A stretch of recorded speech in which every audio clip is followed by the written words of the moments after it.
The fence on Maple Street. When the fence first went up on Maple Street, no one complained. It was simple. Wooden posts, clean lines, nothing fancy. Thomas Miller built it himself over a long weekend, measuring twice before each cut. He didn't ask permission because the fence sat squarely on his property line, exactly where the old survey said it should be. For a while, life went on as usual. Then someone decided the fence was a problem. At the next neighborhood meeting, the complaint started quietly. The fence, they said, made the street feel closed in. It disrupted the open feel of the neighborhood. One neighbor suggested that if everyone started fencing their yards, Maple Street would lose its sense of community. Thomas listened. He didn't interrupt. When it was his turn to speak, he stood and said only this: "I built the fence to keep my dog safe and my tools secure. It doesn't stop anyone from visiting, waving, or being neighborly." Some nodded. Others frowned.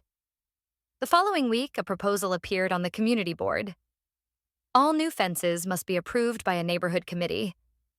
The reasoning sounded reasonable. Approval would ensure fairness, uniformity, harmony. But Thomas noticed something else. No one had complained before the rule existed. No one had been harmed by the fence. The problem had appeared only after someone decided it might become one. At the next meeting, Thomas brought a photo. It showed his grandfather standing beside a fence much like the one on Maple Street, taken decades earlier. His grandfather had built that fence after saving for months, using scrap wood and borrowed tools. It marked the boundary of land he worked himself. Nothing more, nothing less. "My grandfather taught me that boundaries don't divide people," Thomas said. "They define responsibility. Inside this fence is my duty. Outside, it is yours." Someone asked, "But what if everyone does whatever they want?" Thomas paused. "Then we judge actions by their impact, not by fear of what might happen." The room grew quiet. The proposal didn't pass. Over time, the fence faded into the background. Neighbors still talked. Kids still played in the street. Life went on, unchanged, except for one thing. People began to understand that order didn't come from more rules. It came from respect. For property, for responsibility, and for the quiet understanding that freedom works best when people are trusted to manage what is theirs. And the fence stayed right where it was. Let's start by looking at how this persuasive story begins. Unlike a narrative essay, persuasive writing is not about retelling an event. It's about presenting an idea and guiding the reader toward a conclusion. In this story, the writer introduces an issue instead of a problem. A man builds a fence on his own property.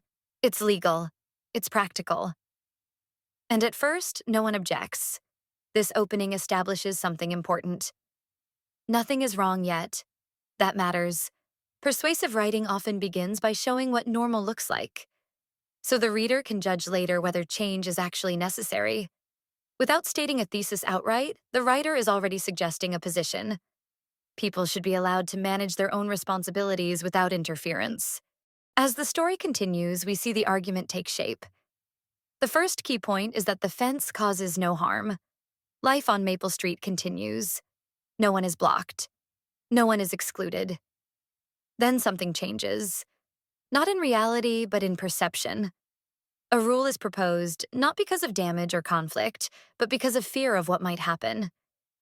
This is a classic persuasive move.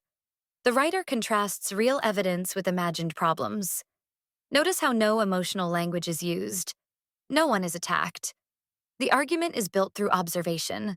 When Thomas speaks, he introduces a second major claim. Boundaries do not divide people. They define responsibility. The story reinforces this idea with a personal example from the past. This appeals to experience and tradition without preaching.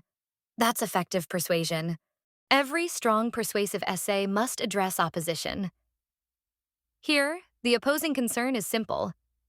What if everyone does whatever they want? Thomas does not dismiss the question. He answers it directly. Actions, he argues, should be judged by their impact, not by fear. This moment strengthens the argument. It shows confidence without aggression. That's exactly how a persuasive counterargument should work. In the conclusion, the writer shows the result. The rule does not pass. Nothing dramatic happens.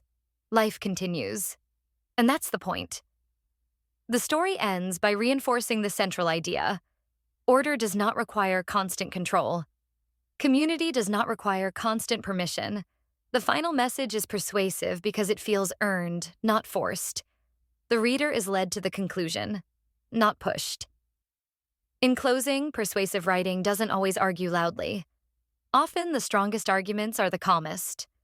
This story shows how a clear position can be implied, evidence can be shown through events, counterarguments can be addressed respectfully, and conclusions can feel natural instead of preachy.